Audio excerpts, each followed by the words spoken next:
everybody. Thank you very much for coming. Thank you. You can go in the restroom now, Ponce. Thank you for indulging us, and thank you very much for coming to this event. You know, it's not really about us or Chips, really. It's about you people and your memories and experiences and all the things that we've all gone through, so we appreciate it. I'll give you a real quick background, and then maybe Eric can tell you a little bit about how he got started, how he ended up on Chips, and what he's doing now. He has some interesting stories about what he's doing now. My background's in Wyoming. I grew up in Rawlins, Wyoming, and in cowboy, and I rope, team rope and calf rope, rodeo and ride cutting horses. And then I joined the Marine Corps, like all dumb kids in Wyoming do, and went to Vietnam and spent 3 years in the Marine Corps and got out as a sergeant, and then ended up in the film business. I started in Lassie, and then I started in Disney movies and movies of the week and episodic television, and then went on to produce a television series for 5 years called the Ray Bradbury Theater for HBO, and won a lot of awards for excellence. And now I do technology, and really focus on technology in terms of inline hydro turbines that produce 5 times more energy than wind or solar. And we also have a company called Optec, OPTEC, and that's a little device you put on your car and improves your gas mileage or your diesel by 20 to 50%, and reduces emissions, nitrous oxide to 0. And so all the Volkswagens should have put it on instead of cheated. But that's a quick overview. I'll turn the mic over to Eric to let you tell you a little bit about his story. All right, thank you. I had no shoes. I walked in the snow to school. Oh my God, where do we go? Where do we start? Well, I was born in New York City. Harlem Hospital, raised in Spanish Harlem. It was me, my mother, my sister, and my dad.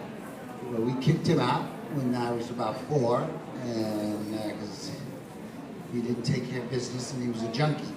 And then we moved when we were about 7 to the west side, to the Amsterdam projects, which is 9 blocks from Hell's Kitchen. And my mother started dating a cop. His name was Pete Panos, and I loved the guy. First man I ever loved was a cop. That's why I'm a real cop today. I was going to be a cop, but what happened was, the plan was for me to be a police officer, get my mother out of the project. She'd be my roommate, and live with me, and I'd take care of her. But there was this pretty girl, Christine Laporte, who was in drama, and I said, oh man, I want to meet her, but I got to get into acting. I said, I act in the street, I can act. So I auditioned. They took me because the teacher said, Dad, yeah, you can act, but you're real raw. So we got to fix it. So I got involved, I got in, and next thing I know, after a week or 2, I got bit by the acting bug. Now I didn't want to be a cop anymore. I want to be an actor. But now I got to go to my mother and say, Mommy, I don't want to be a policeman right now. I want to try this acting thing. I really like it. I'm doing it in high school. It's nice. She goes, I people know, please. And then she goes off on me. And I tell her, look, Ma, I really want to try it. I want to give it a shot. She says, no, please, we're going to be policemen. And she was very happy about that, proud of that. Then I said, no, I want to try it. I'm going to try it. I'll make a deal with you. If by the age of 30, I don't make a living at it, so I can have you live the way I want you to be living, then I'll come back. Because 32 years old is the cutoff date to go to the academy up in Albany. And so I left and did my thing, and then next thing, through hustle here, hustle there, part here, part there, And Chips came along. I auditioned with Larry, and I remember auditioning with Larry, and I skipped the whole page in the reading, I think. But I got upset. The Rosner said, "Yeah, that's Punch. That's what." So anyway, so we got the role, we did our thing, and I had to go complete my deal with my mom. She hasn't worked since I've been on Chips, so she's good. She's covered, and she lives very well, very the way I wanted to live.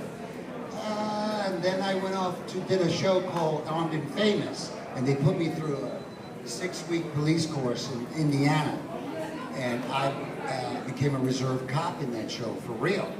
Certified, even took a tase, even got tased and everything. But I stayed with it. Every year I gave them 99 hours for 3 years. And then I moved from them to Virginia because I got involved with internet crimes against children in Virginia, Bedford County, Virginia. And then I just left them after 10 years with them. And I went over to, very interesting, I went over to St. Anthony's Police Department in Idaho. Idaho. Every time I say that, I got a pause. But I find out that St. Anthony's Police Department there's a hotel there. There's a river in front of that hotel where Larry used to swim as a kid. So check that out. Isn't that something? So that's what I'm doing now. And what I'm doing is I'm going to build their task force. It's a very small community, 36,000 people in the community. I'm getting away from the big city stuff. I'm tired of getting my hair messed up on the street. And they need some help. This money's real tight everywhere, especially for police officers and responders and everything. So we're going to build their ICAC task force. ICAC is ICAC, stands for Internet Crimes Against Children. And then, of course, we're going to do presentations in schools and teach the kids what not to do in chat rooms and so forth. And that's what I'm into now. And so, but Larry and I really like coming out to the street and meeting everybody. Now, you got questions? Because I'm tired of talking about myself. No, we burned that twice. We had it stolen in an episode, then we blew it up in another one. It's gone. What happened to the pickup truck? I think Eric wrecked it. No, I don't know. We left it there, you know, and the transportation repaints them and reuses it for another movie. Did you guys ride before y'all were on the show? And if so, do y'all have any bikes today that, you know, personally that y'all have? No. No, I never rode. I rode the subway or the bus. I grew up in Spanish Harlem. We had motorcycles. No, but they taught me how to ride.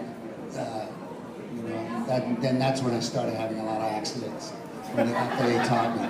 But Larry had all kinds of stuff. He had classic bikes.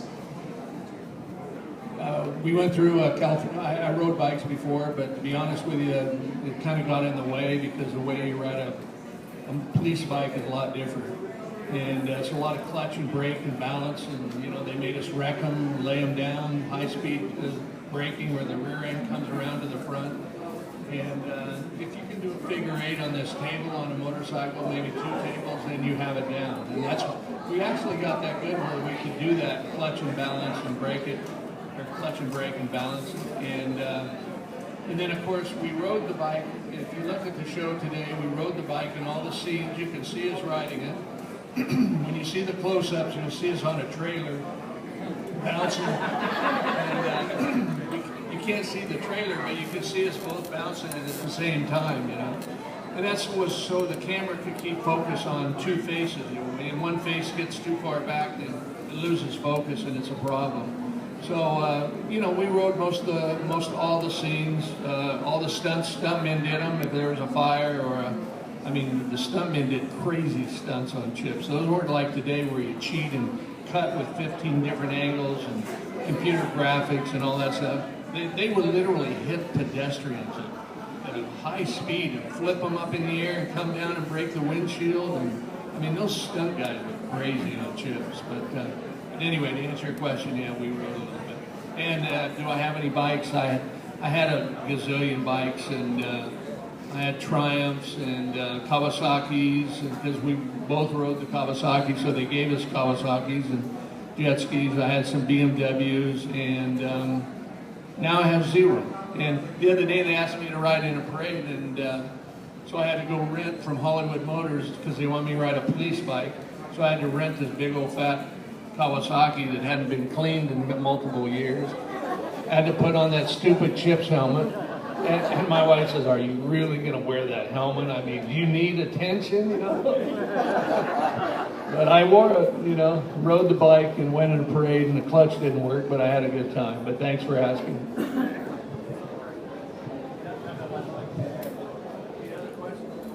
I know you have your bike still from Chips, right? Eric? Yeah, I've got one of the Chips bikes. Did you keep one, Larry? No? Do you regret it? I stole mine.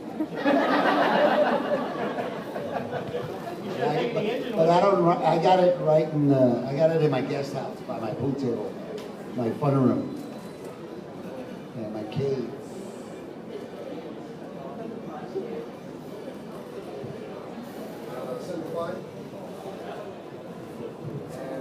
Semper Fi to you. God bless you. Thank you very much for the kids.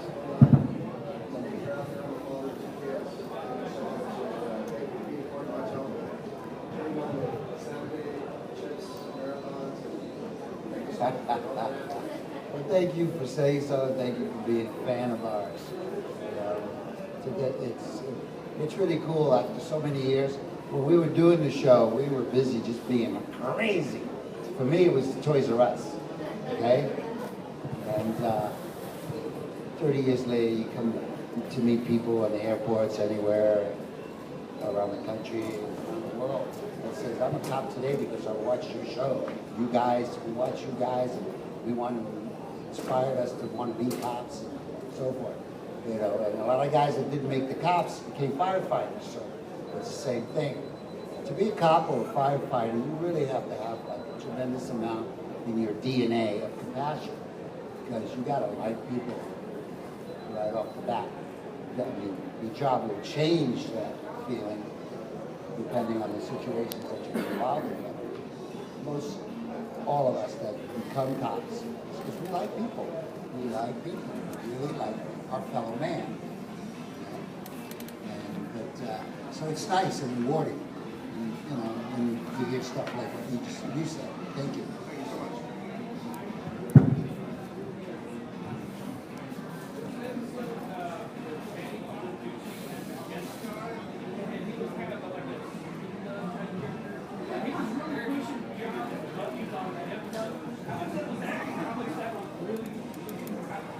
That was, you mean when I had to fight him?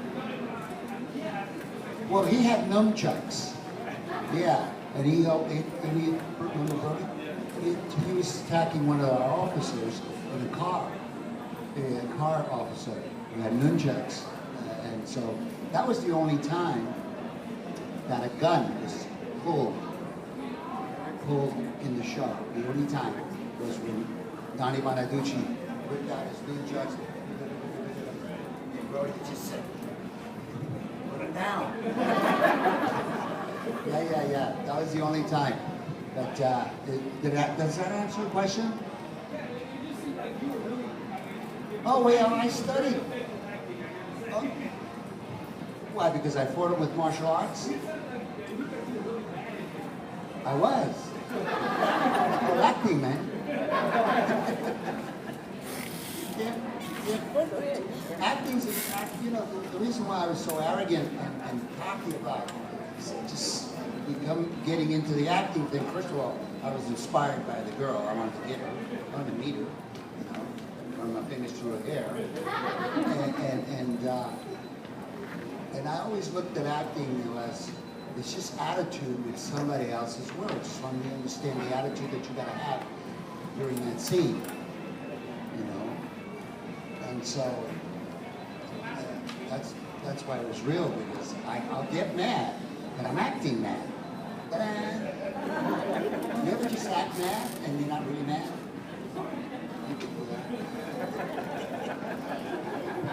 Any other questions?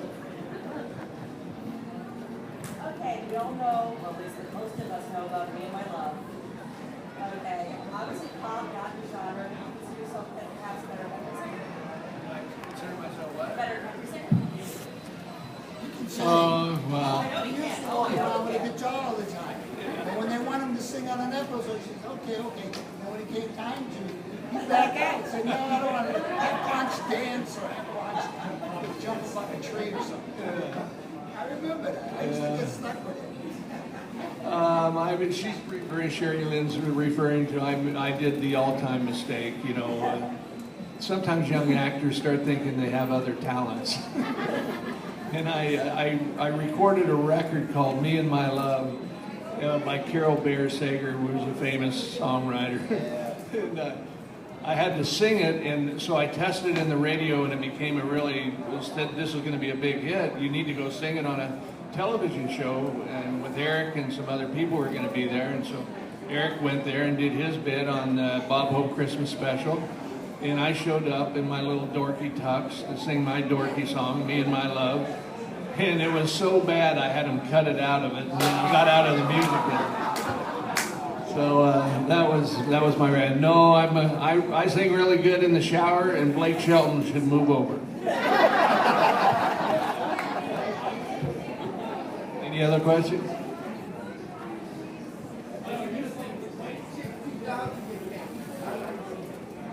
Chips 2000, huh? Oh, we just did a pilot. I mean, it wasn't a pilot, it was just a reunion. It was a one-time show, yeah. On the BMWs. Yeah, no, just... 22-year reunion. Yeah. Are you guys having any bit parts in the new movie coming out? Can't say. Don't know yet. All right. Yeah.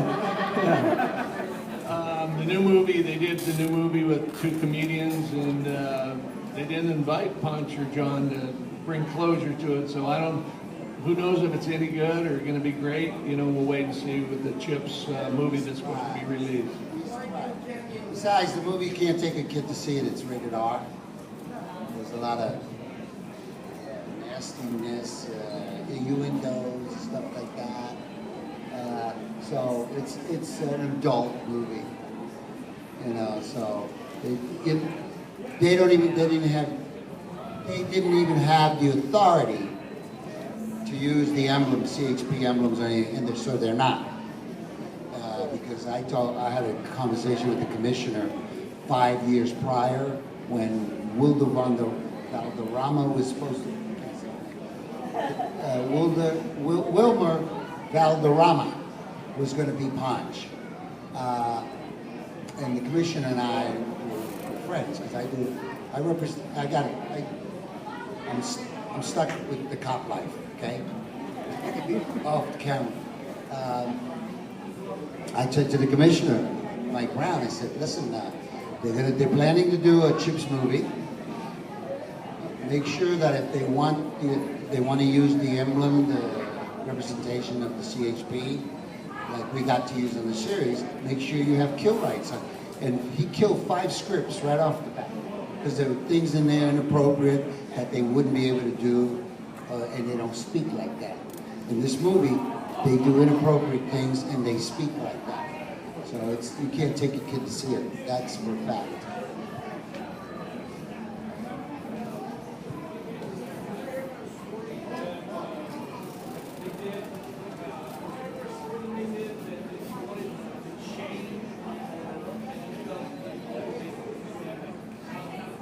Wanted to what? Do a Bruce Jenner? Whatever storyline you guys wanted to change.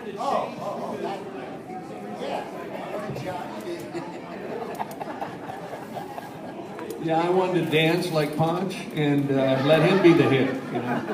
No, we didn't. You know, the storylines were parallel action. Two friends. They wanted to show the difference in the two characters. So there's always a personal story, and then there was always a police story. And you know, when you're working that hard and that fast, 6 days, we would shoot a show and then lots of stunts. Yeah, and just long hours, you know, you get up 4 or 5 in the morning and get home at 10, 11 at night. And those are long days, and so you don't start wanting to do other people's jobs, rewriting and so on. You just say your lines and try to do the best you can. And, you know, we weren't producing Gone with the Wind, we were producing Chips, right? So, but we had fun. We were happy, and by the way, just as an aside, I want to tell everyone who has children or grandchildren, thank you for allowing them to watch Chips as a rerun in MeTV. And so it's fun for us to go to these shows in high-density cities like San Antonio and meet kids that are still watching Chips. My wife teases me, says, "How much blood are you going to get out of that turnip?" I don't know, but it's working good. You know? Any other questions? Yes, sir. Any other acting projects? Yeah. Any of y'all? Yeah, I'm sorry, I didn't answer that. Digression. Well, not really. You know, I'll give you an answer, a combination of ways. You know, basically now what I do is almost all technology. I don't read for any parts. I don't go and ask the producers if I can be in their movie, that I'm the latest and greatest and please cast me. But if someone came to me and said, "Hey, we really like you, or you and Eric to do something, you know, would I be interested?" Yes. Do I have any upcoming parts? No. I just finished producing a thing for the Fallen Heroes, which is police and firemen killed in the line of duty. We produced, my wife and I actually produced a commercial about, you know, how sacred it is when you decide that you want to sign a contract as a policeman or a fireman, or in my case, when you decide that you're going to go to war. And sometimes I think that you make a special agreement with God when you decide that you're going to do that, because it requires a certain mentality that most people don't understand. And for the rest of your life, you're blessed, I think, with a deeper understanding and appreciation for life. And so I had fun producing and writing that piece for those people. It's on thefallenheroes.org. You can look at it. So maybe I'll do some productions. I keep waiting, and I hate to tell people this. Calvin always teases me. And I've been waiting for this large film fund that I'm supposed to get to produce a bunch of movies, but I've been waiting for it for many months right now. So who knows if it's going to happen. So I prefer to say that I'm focused on technology and not the film business right now. But maybe Eric has some, I don't know. Well, I try to get out, but they keep pulling me back in. Is that good? Yeah, there's 2 items out there, but it's about money. I'm all set to play these 2 different roles in 2 different pictures, but they need their bread.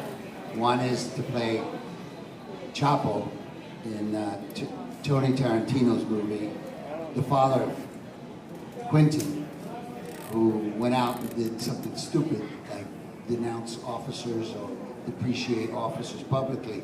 His father's really a cop lover like I am, and he's producing a movie which is practically all of it is cast now.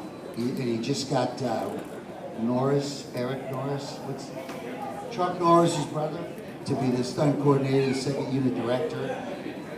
And the wonderful thing about Gus Guzman, to play Chapo Guzman, I'm going to play that role in this movie. It's called Prism, but he needs his bread, and he's publicly, the father's publicly like just really embarrassed about what his son did. So he's producing this movie, and for 3 years, out of every dollar, 10% out of every dollar that comes in from the movie will go to police officers, law enforcement, wives, widows, and police officers' children, in all their, whatever their fund foundations may need money, will go there, which is pretty cool to be part of that. But they got to get their bread to shoot the movie. But what blows my mind is that he's already announced a December 25th release. What is that? Yeah, I don't get that. So, you know, so now I'm thinking, but that's out there. And then some other thing, I got to go to Panama City on the 18th of August for an investors dinner, because a friend of mine wants to direct a movie down there, and he wants me in it playing the sheriff. But he wants me to come and show show of force at an investors dinner. Yeah, there's stuff. There's always stuff, you know. But most of the stuff, you turn around and say, no, no thank you. Oh, you don't want to do it. And there was this web series in a role called Sins. It's a web series that's going to start, episodic series called Sins, and they wanted me for a role of a seedy child photographer. Yeah, right. I said, no thank you. I can't, not with what I'm doing in my personal life. I can't go up and do that. I can't promote that. I don't want to be part of that. So there's stuff, there's always stuff, you know, here and there. We both get called for stuff. But you know, I'm at the age, listen, I'm collecting SAG and after pensions plus Social Security. Yeah, I got Medicare. I got my card in my pocket. You know, so I can, you know, say no thank you. I like doing this stuff because it's fun, it's tax-free, I don't gotta give it to the government. They take enough. California is one of the most taxed states. You know, you spit on the floor, it's $4. You know what I'm saying? So the government gets their share, and so they should, because I grew up on welfare, and I don't mind paying back, you know, but not all the time. Anyway, yeah, so we get work. But mostly, we're both at that age where, hey, you know, if we like it, we do it. We don't, we don't. That's it. We don't gotta, you know, we're not chasing that rainbow anymore. It's always just been a job to me, you know, but I got lucky with chips because of you all, you know. Today, everybody wants that 5 minutes of fame, as you can see, and then they're gone tomorrow. We're still here, you know. We last. Our show really was conducive to warm, fuzzy feelings with family members. When you see me and Larry, you go, there's those guys. Subconsciously, what's going on in your head is, God, I used to watch that with Dad. I used to watch that with Mom, or with my little brother, or my sister, or my new girlfriend, you know. Whatever the case was. But that's what Chips was. And we were lucky to have that. We were blessed to have that, you know. And then all the extras that came with it, I was really blessed. I was flavor of the month for a long time. I had to say that. Sorry.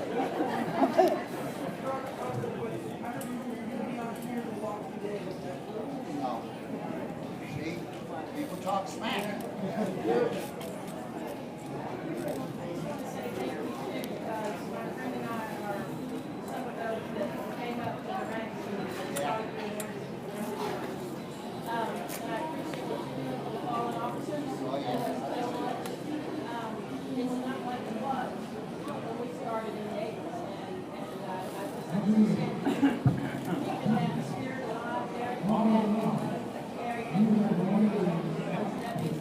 Thank you.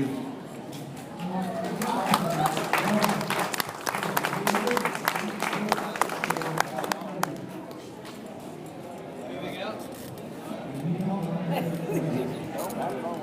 want to know how you transferred from Chips and then you went to go do that. Oh, man. I did a Spanish soap opera. I grew up in the streets of New York. I lost my Spanish because I dealt in the streets all the time. And this, you know. So by the age of 44, when I was offered the soap opera, I didn't know how to read or speak proper Spanish. I didn't roll my R's. I didn't know that J was an H. You know, I didn't know smack. I didn't know how to speak properly. I spoke like I was from a cave, like Spanglish. So, but I was in Mexico at the time doing a movie called Juana la Cubana with the female Sylvester Stallone trucker woman. Yeah, she had a series of movies like that. And I was playing Colonel in the movie The Nasty Guy. The producer that wanted to do the soap opera from Televisa, which is the Channel 34, the big Latin network, there's Televisa. And there's TV Azteca, another, but like the 3 major networks. But this guy came up to me and he says, "Hey, I want to do a soap opera with you as the lead. You have an 18-wheeler, you have a wife, a child, and an adopted kid, and then you get a hitchhiker and you fall in love with her. So now you're in love with 2 women. They call the show Dos Mujeres, Un Camino." Crazy. I tell him, you know what? I felt really embarrassed because I didn't know how to speak or read Spanish. I said, "Thank you, but you know, I don't know how to read Spanish." You know, and he said, "Oh, don't worry about it. We make it that you were born in you were born in Mexico and you were raised in San Diego and you came back." I said, "Oh," I'm thinking, "Oh, cool. I'm going to speak 9 words in English and 1 word in Spanish, and hopefully it's the word no, you know, because that's about as good as I was. My stuff was crap." So I said, "Okay, well, I'm interested."